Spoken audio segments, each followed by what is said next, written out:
The panel itself, you never know, right? With 4 strangers being thrown together, how it's going to go. But over the pre-connection, we built quite a connection. We had things that were similar, but we also had things we were happy to kind of slightly disagree on. And I think the chemistry that we had made it. And I think that's actually a really important lesson for business as well, and for well-being and for everything we're talking about. The human connection makes it. And it also makes it work or doesn't work.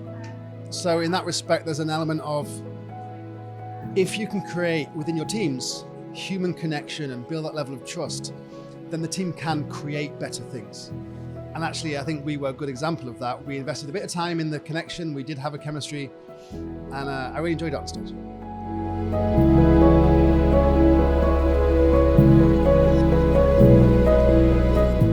So insight from the panel,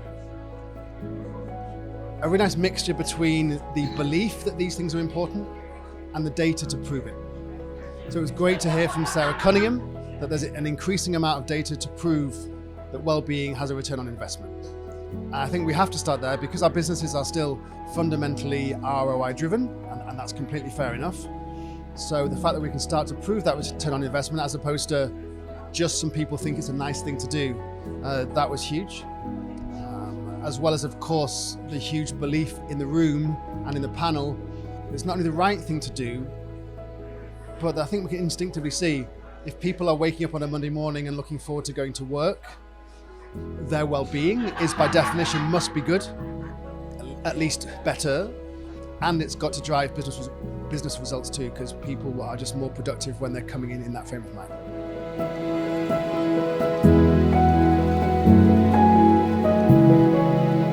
If by leaders we mean senior business leaders, it's to intentionally set a culture where people are waking up on Monday morning looking forward to going to work. Let's take that one level deeper. What I believe is key to that is the environment that we work in, and the environment as a tribal species really means the people that we work with, the team that we're in, and of course our boss plays a big role in that too. So be very intentional as an organization to say, what does good management of a team look like? How do we create teams that are cohesive, resilient, and effective?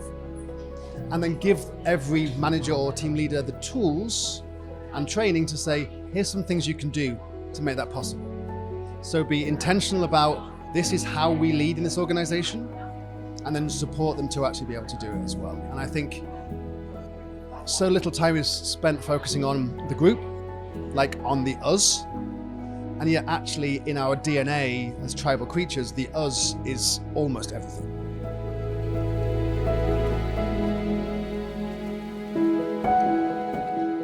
Hopefully in 5 years' time, or maybe a little bit longer, we won't actually be talking about well-being at work anymore because it is a given. Like, we don't talk about breathing, right? Because it's just a given. So I think there's an element of that. That's the wish, that's the future wish.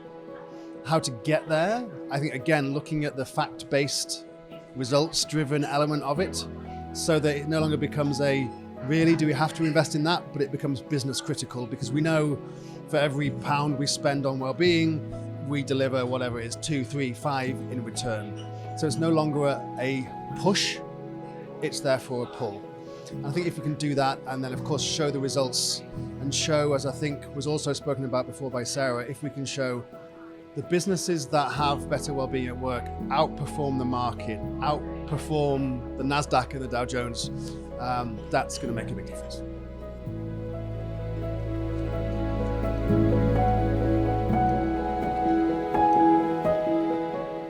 You can watch my TED talk all about togethership, which is all about the people coming together.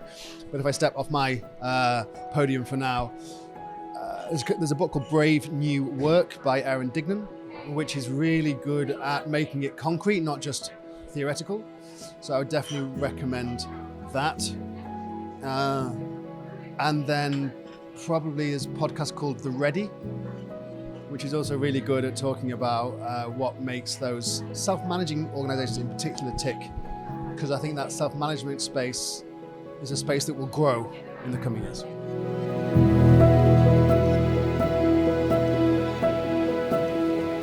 First of all is self-awareness of what is it that gives me energy? What gives me energy might be an energy drainer for other people. So, for example, I love being around other people. Being at events like this, at conferences, just gives me an intense energy. Sure, the next day I might be a bit physically tired, but it gives me a buzz, and it gives me a thing that I can then take forwards. So I try not to spend too much time behind my desk on my own. The more times when I can exchange with people and get that energy as well as the insights, that's big for me. And recently I've started taking care of my physical well-being a bit more. I used to play football and tennis, but I've got a dodgy knee and a screwed shoulder, so I've had to start jogging, and I hated doing it, and I've learned to do it. So this morning I went for a jog at 6 a.m. Yes. So that also gives me a sense of pride, that I can do things that I have to push through a bit, and that's also a good discipline too.